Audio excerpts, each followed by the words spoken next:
দিল্লীত হাজাৰ হাজাৰ মুছলমানৰ প্ৰতিবাদ দিল্লীত হাজাৰ হাজাৰ মুছলমানে প্ৰতিবাদ সাব্যস্ত কৰিছে অল ইণ্ডিয়া মুছলিম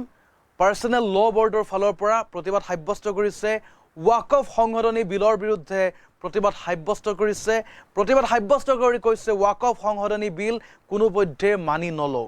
বিজেপি চৰকাৰৰ বিৰুদ্ধে একত্ৰিত হৈছে হাজাৰ হাজাৰ মুছলমান আৰু হাজাৰ হাজাৰ মুছলমানৰ গৰ্জন দেখিবলৈ পোৱা গৈছে দিল্লীত ৰাজধানী দিল্লী কপাইছে হাজাৰ হাজাৰ মুছলমানে আৰু অংশগ্ৰহণ কৰিছে সাংসদ আছাউদ্দিন ওৱেইচি এই মুহূৰ্তত আপোনালোকক জনাইছো এই খবৰ দিল্লীত হাজাৰ হাজাৰ মুছলমানৰ প্ৰতিবাদ আৰু মুছলমানসকলে প্ৰতিবাদ সাব্যস্ত কৰিছে ৰাজধানী দিল্লীত অল ইণ্ডিয়া মুছলিম পাৰ্চনেল ল বৰ্ডৰ ফালৰ পৰা প্ৰতিবাদ সাব্যস্ত কৰিছে আৰু ৱাকফ সংশোধনী বিলৰ বিৰুদ্ধে এই প্ৰতিবাদ সাব্যস্ত কৰিছে অল ইণ্ডিয়া মুছলিম পাৰ্চনেল ল বৰ্ডে আৰু বিজেপি চৰকাৰৰ বিৰুদ্ধে একত্ৰিত হৈছে দিল্লীত হাজাৰ হাজাৰ মুছলমান আৰু হাজাৰ হাজাৰ মুছলমানৰ গৰ্জন দেখিবলৈ পোৱা গৈছে ৰাজধানী দিল্লীত যন্তৰ মন্তৰত এনেদৰে প্ৰতিবাদ সাব্যস্ত কৰিছে ৱাকফ সংশোধনী বিল কোনোপধ্যেই মানি নলও এনেধৰণে একত্ৰিত হৈছে হাজাৰ হাজাৰ মুছলমান আৰু ৱাকফৰ সম্পত্তি আল্লাহৰ সম্পত্তি মোদী চৰকাৰৰ সম্পত্তি নহয় এনেদৰে মন্তব্য কৰিছে উপস্থিত হৈ প্ৰতিবাদত উপস্থিত হৈ পেলাই সাংসদ আছাউদ্দিন ওৱেইচি মোদী চৰকাৰে মুছলমানক ধ্বংস কৰাৰ ষড়যন্ত্ৰ ৰচিছে এনেদৰে মন্তব্য কৰিছে সাংসদ আছাউদ্দিন ওৱেইচি এই মুহূৰ্তত জনাইছো এটা ডাঙৰ খবৰ বুলি ক'ব লাগিব দিল্লীত ৰাজধানী দিল্লীত একত্ৰিত হৈছে হাজাৰ হাজাৰ মুছলমান আৰু মুছলমানসকলে একত্ৰিত হৈ পেলাই প্ৰতিবাদ সাব্যস্ত কৰিছে বিজেপি চৰকাৰৰ বিৰুদ্ধে মোদী চৰকাৰৰ বিৰুদ্ধে একত্ৰিত হৈ পেলাই প্ৰতিবাদ সাব্যস্ত কৰিছে দিল্লীৰ যন্তৰ মন্তৰত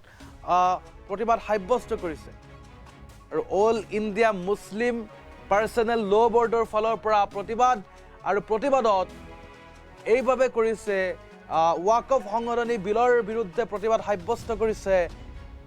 অল ইণ্ডিয়া মুছলিম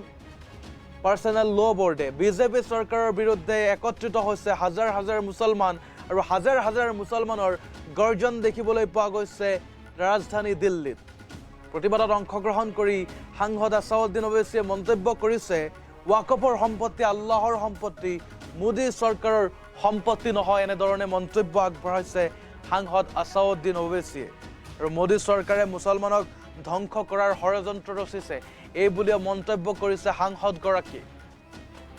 এই মুহূৰ্তত জনাইছো এটা ডাঙৰ খবৰ বুলি ক'ব লাগিব ৰাজধানী দিল্লীত একত্ৰিত হৈছে হাজাৰ হাজাৰ মুছলমান আৰু হাজাৰ হাজাৰ মুছলমান একত্ৰিত হৈছে বিজেপি চৰকাৰৰ বিৰুদ্ধে ৱাকফ সংশোধনী বিধেয়কৰ বিৰুদ্ধে একত্ৰিত হৈছে যিহেতু সংসদত এক বিশেষ কমিটি গঠন কৰি দিয়া হৈছিল ৱাকফ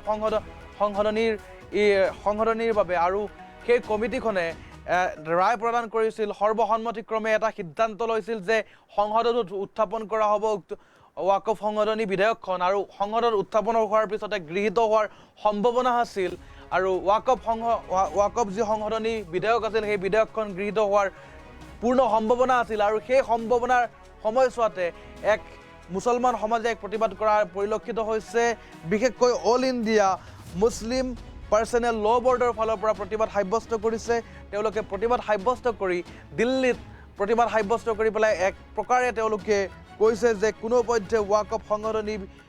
যি বিধেয়ক আছে সেই বিধেয়ক মানি লোৱা নহ'ব এনেধৰণে তেওঁলোকে ৱাকফ সংশোধনী বিধেয়কৰ বিৰুদ্ধে প্ৰতিবাদ সাব্যস্ত কৰিছে আৰু বিজেপি চৰকাৰৰ বিৰুদ্ধে একত্ৰিত হৈছে হাজাৰ হাজাৰ মুছলমান আৰু প্ৰতিবাদত অংশগ্ৰহণ কৰিছে সাংসদ আছাউদ্দিন ওৱেইচি আৰু সাংসদ আছাউদ্দিন ওৱেইচিয়ে প্ৰতিবাদত অংশগ্ৰহণ কৰি পেলাই তেখেতে মন্তব্য আগবঢ়াইছে মন্তব্য কৰিছে ৱাকফৰ সম্পত্তি আল্লাহৰ সম্পত্তি মোদী চৰকাৰৰ সম্পত্তি নহয় এনেধৰণে মন্তব্য কৰিছে মোদী চৰকাৰে মুছলমানক ধ্বংস কৰাৰ ষড়যন্ত্ৰ ৰচিছে এই বুলিও মন্তব্য কৰিছে সাংসদ আছাউদ্দিন ওৱেইচিয়ে